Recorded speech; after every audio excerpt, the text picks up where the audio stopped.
In this video, we'll take a look at the Google Earth functionality.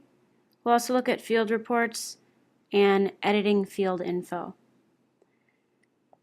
So at the bottom right, you'll see a curl page, and if you tap the curl page will open, and you'll see that you have access to a few different features here.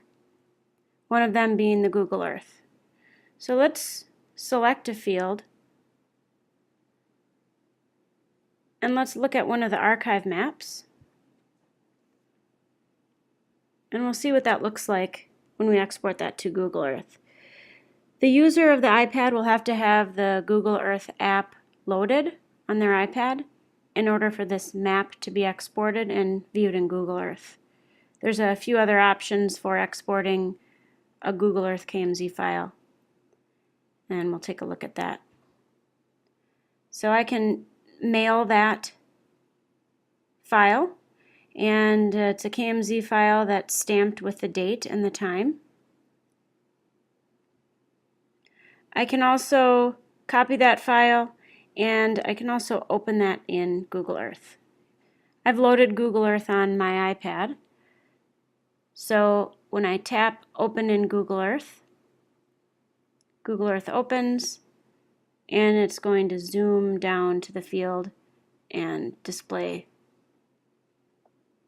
the soil variability map that I had selected. To get back to the R7 tool, I'm just going to close out of Google Earth and reopen the R7 tool iPad app.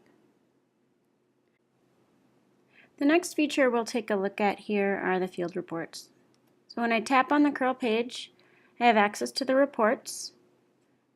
Clicking on report opens up the 3 report options. The bottom report is the full field summary report that includes all the field maps.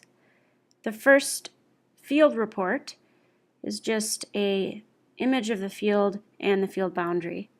And the second one here is the one we'll take a look at. This is the map report, and this is just going to give us a report of the specific map that we have open. In this case, it's the soil variability map. So you can take a look at that. When your maps are open and your reports are in front of you here, you can send those to another location on your device, or you can also mail those. So that's how you access the reports, and when you're done, you just tap over here to close that report.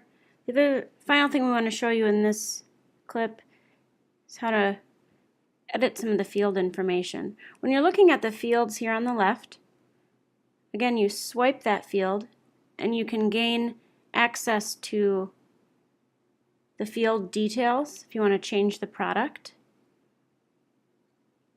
Swiping also gives you access to the editing tools. And finally, swiping gives you the ability to delete a field.